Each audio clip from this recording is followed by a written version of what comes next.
backward thinking. You know, as I go through life, I am learning more and more about it. Anybody had to make some difficult decisions in life? And our thoughts or our decisions can certainly redefine our direction, and it can shape our lives. There is a lesson to every experience. We've all had some experiences. However, one usually doesn't figure out the lesson until well after the experience. That's usually the problem, right? Some people have to live with the knowledge that only after losing someone that they truly love, that they realize what they had. Or how about the choices we make that when we feel that we're making the best decision for our lives, or when we consciously decide to do something only to later realize that it was the wrong choice, the wrong person, the wrong place. And in life, we all will be faced with something that is described a defining moment. So what is this defining moment? What is this defining moment? Well, I like to describe defining moments as a point in time where one gains clarity about something that has long eluded them. When one consciously decides or consciously chooses to do something or not to do something. Or when something becomes so obvious as a noose around our necks. There is no set course for when we will reach these places in our lives. There's no way to tell. In fact, these things, these defining moments, sometimes they just show up out of the blue. In some cases, the rain. Some of y'all get that on the way home. And the funny thing about this is that when we have these defining moments, these moments of clarity, we usually say to ourselves, what in the world was I thinking? Now, the first thing that we need to realize about these defining moments is that defining moments radically alter the course of our lives. These moments come and these moments go. And within each moment, we need to realize that there are opportunities. And if we don't take advantage of these opportunities when they come in our defining moments, then what happens is the opportunity leaves with the moment. The second thing we need to understand about defining moments is that time is a tyrant. Time is a tyrant, and it can consume choices that are left unmade. The only choices that live are the ones that are taken. The only choices that live are the ones that are taken. But even when there is these choices for us to make, there's some momentary delay. Momentary delay. But the good news is that when we choose to do good and we choose to follow God, nothing can stop us from fulfilling our purpose in God. When you know what God has called you to do, nothing can stop you from being in God's will.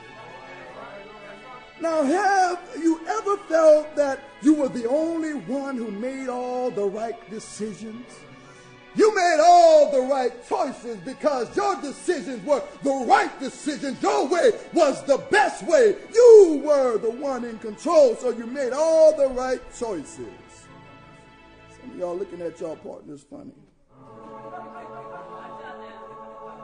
But everyone around you, it ever feels like everyone around you seems to be holding up God, seems to be holding up the move of God in your life. You're trying to go forward, but everything around you is holding you hostage, keeping you stuck in your pain, stuck in your rejection, stuck in your resentment because things are holding you down. Woo! Find ourselves in this position. And as we look at the story of Caleb, I believe that Caleb was feeling the same pressure. Caleb had gone to spy like the other 12 or the other 11 to see the Canaan land. And Caleb was with them, Pastor Bird. He was there with them, and here he is. He's coming back, and it seems as if he's the only one who caught it. It seems like he's the only one who got it. Ever felt like that before? Ever felt like you were the only one who got it and everybody else didn't get it? Did you ever feel? This is how Caleb was feeling in our text today. Caleb could not understand why he was looking at one thing and they were looking at the same thing and they saw something different. Ever been in that position before where you're looking at the same thing but not everybody is seeing what you're seeing? You see what God wants you to do. You see where God wants you to go, but nobody else sees it but you. Woo! I feel God. Caleb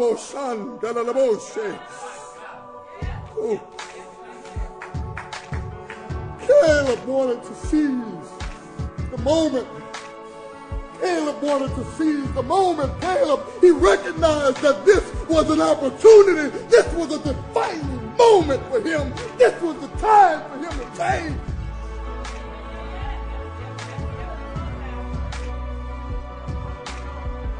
He was at his defining moment.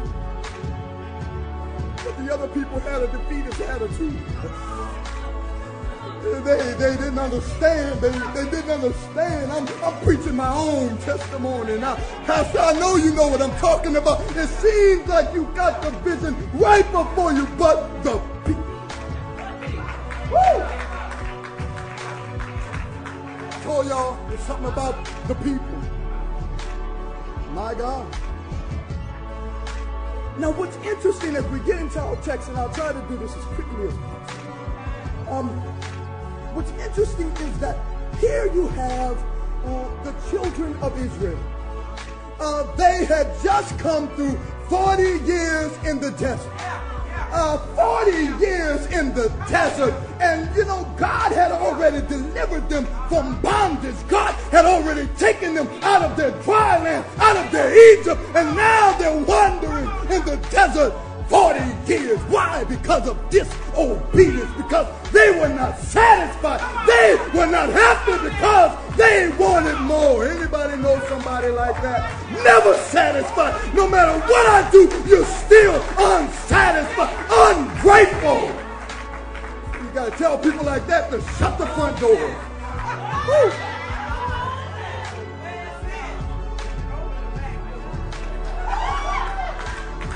40 years. 40 years. And found themselves going around and around. The promised land was over there, they were lost. Going around in circles, round and round they go. Where they stop, no one knows. Round and round. Anybody ever been in that place before? When you find yourself going round and round in circles, you're trying to get it right, but you can't get it right. You're trying to do the right thing. You're trying to get away from that person, but here they go texting you. There they go calling you at night. You're trying to